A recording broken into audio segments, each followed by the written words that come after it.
Alors, Ali Avgehi, vous êtes médecin urgentiste. Oui, oui. On peut se poser la question, est-ce que c'est vraiment le moment adéquat pour faire grève parce qu'on est face à une triple épidémie, Covid, grippe, bronchiolite? Oui, on pourrait dire que c'est jamais le moment, mais de toute façon, vous savez, moi, je suis non seulement hospitalier, je suis libéral, je soutiens entièrement les propos de Jérôme Marty et aussi de tous mes autres collègues. Et je pense que nous devons tous être unis pour expliquer les choses très simplement.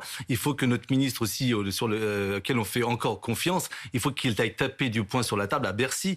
Point final, c'est pas eux qui décident. Vous savez très bien comme moi que ce sont les gens qui font les budgets. Donc 50 euros, 48, 60, peu importe. Il faut qu'ils gagnent honnêtement leur vie et qu'ils puissent s'ouvrir effectivement pour être tranquilles un tout petit peu en faisant une consultation. Nous, aux urgences, évidemment, on va avoir plus de travail. C'est évident s'il y a les médecins libéraux qui vont avoir, qui vont faire grève. Mais peu importe, on soutiendra à la manière du quoi qu'il en coûte. Moi, je vais vous expliquer quoi qu'il arrive parce qu'on est là de toute manière. Tous les médecins sont là pour voir les urgences et pour voir ce qui est important pour la population. Mais il faut aussi aider les soignants. Soigner les soignants. La saturation des urgences, c'est aussi la saturation des esprits. C'est aussi la saturation, ça veut dire une surcharge mentale pour tous les soignants. Et ça, on l'oublie, ça fait des années. C'est pas aujourd'hui que ça vient d'arriver. Donc, vous voyez, nous, on essaye de travailler, surtout à mon âge maintenant, et je pense à l'âge de Jérôme Marty, qui est certainement plus jeune que moi. Mais c'est-à-dire qu'on essaye de voir pour l'avenir. Oui, on n'est pas en train de prêcher pour notre paroisse. On est en train de prêcher pour la paroisse générale France et même l'Europe, parce qu'il y a beaucoup d'autres pays qui sont aussi dans le souci. Direct et indirect. La santé est créatrice de richesse. Quand vous guérissez quelqu'un, vous le rendez en quelque sorte au travail, à la cotisation, etc. La santé est créatrice de richesse. Donc, dépenser pour la santé, c'est le meilleur investissement que puisse faire un pays. Docteur Avgehi, je me tourne vers vous à nouveau parce que, voilà, on le disait, vous êtes médecin urgentiste. Oui. On sait que la situation elle est compliquée dans les hôpitaux. Avec cette grève des médecins généralistes, forcément, ça va avoir un impact sur vous avec un risque d'afflux encore plus important de patients. Oui, mais là encore, alors, Jérôme vient de parler de l'aspect économique. C'est très bien de l'avoir fait. Je vous parlerai en 2 mots de l'aspect philosophique. Qu'est-ce qui est le plus important pour vous? C'est pas votre santé? D'accord, déjà, investissez dedans uniquement pour une question philosophique très simple, c'est-à-dire qu'il faut quand même que les gens soient en bonne santé. Donc ça, c'est très simple, mais on l'oublie.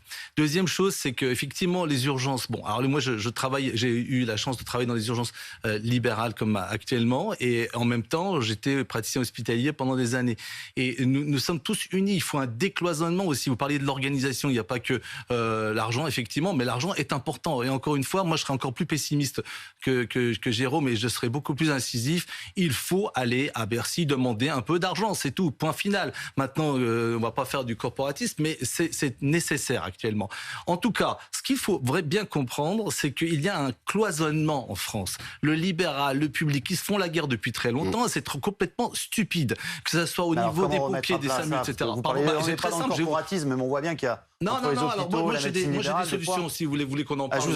Ça sera plus que 30 secondes, malheureusement. Mais disons, par exemple, je vais vous dire, quand on va aux urgences, il suffit de mettre des médecins d'accueil et d'orientation qui sont les plus vieux, les plus âgés, les plus expérimentés, qui peuvent dire, vous allez à droite à l'intérieur des urgences, vous à gauche, vous allez voir un médecin généraliste, ou vous mettez aussi des médecins généralistes autour. Ça existe par certains endroits, c'est un cas. Et c'est un exemple, par exemple. Donc l'idée, c'est quand même d'avoir des idées, se mettre autour d'une table avec des gens pragmatiques qui sont du terrain et non pas uniquement faire des choses. Mais chacun défend sa corporation. Non, parce que pour la santé, nous devons tous. Les autres. Vous avez peut-être raison dans le système syndical ou dans le système politique, mais quand on en est arrivé, on n'en est plus là. Je peux vous assurer qu'on n'en est plus là. Si on ne le fait pas, comme le disent tous les médecins, nous sommes déjà dans le précipice. C'est pas au bord du précipice, comme on est en train de le dire à chaque fois. C'est-à-dire que là, vous voyez, il y a des gens qui n'arrivent pas à trouver de médecin, donc ils viennent me voir ou qui viennent nous voir aux urgences.